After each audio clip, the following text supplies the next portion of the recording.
তো নমস্কার সবাইকে। আমি চলে এসেছি আমাদের পিকনিকের নতুন একটি পর্ব নিয়ে।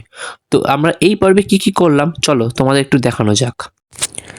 এই খেলাগুলি ছিল আমাদের অনুষ্ঠানের মধ্যে। যেহেতু আজ 25শে ডিসেম্বর, তার মানে ক্রিসমাস, সো একটা কেক না কেটে অনুষ্ঠান কি শুরু করা যায়? সো চলো প্রথমে একটা কেক কাটা যাক, তারপর আমরা আমাদের খেলার দিকে এগিয়ে যাব। সবাই একটু হাততালি দিয়ে আমাদের কন্ট্রিবিউশন করবেন।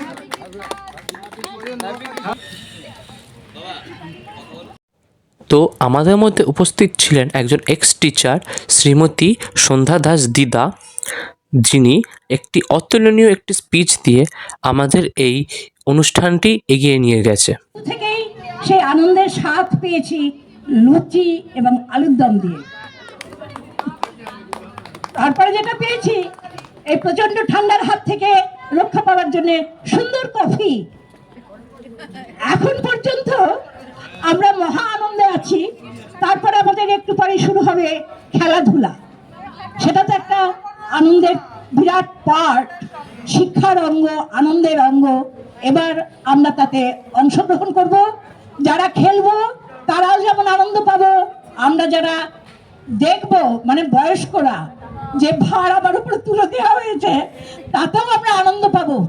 খেলা হচ্ছে এমনই একটা জিনিস, তাতে করে আমরা এখন সবাই আর এক আনন্দের স্বাদ গ্রহণ করব।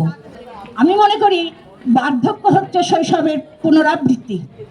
আমি সেই বার্ধক্যে উপনীত হয়েও আজকে যে আনন্দের স্বাদ পাচ্ছি তাতে নিজেকে ধন্য বলে মনে করছি। তো এটি ছিল আমাদের প্রথম খেলা, যেটি ছিল মহিলাদের জন্য hit the ball into a target. এই খেলার জন্য 3জন বিজয়ী ছিলেন, তারা হলো সেখানে first position goes to Asima Banerjee. ধরো সেকেন্ড হয়েছে স্বাগতা চন্দ। জ্যোৎস্না বিশ্বাস ওনার হাতে পুরস্কার তুলে দিচ্ছেন। থার্ড হয়েছেন স্বর্গানী দাশগুপ্ত। পরের খেলাটি ছিল পুরুষদের জন্য, যেটি ছিল হিট দ্য উইকেট। তো চলো এখানে কারা কারা উইনার হলো দেখা যাক। ফার্স্ট হয়েছে কমল ব্যানার্জি, ওনার হাতে ফার্স্ট প্রাইজ তুলে দেওয়া হচ্ছে। রিনা সরকার রিনা সরকার ওনার হাতে প্রাইজ তুলে দিচ্ছেন। আপনার আর আমাদের ফার্স্ট আমরা পেয়ে গেছি। সেকেন্ড প্রাইজে আছেন পল্লব মিত্র, ওনার হাতেও রিনা সরকার প্রাইজ তুলে দিচ্ছেন।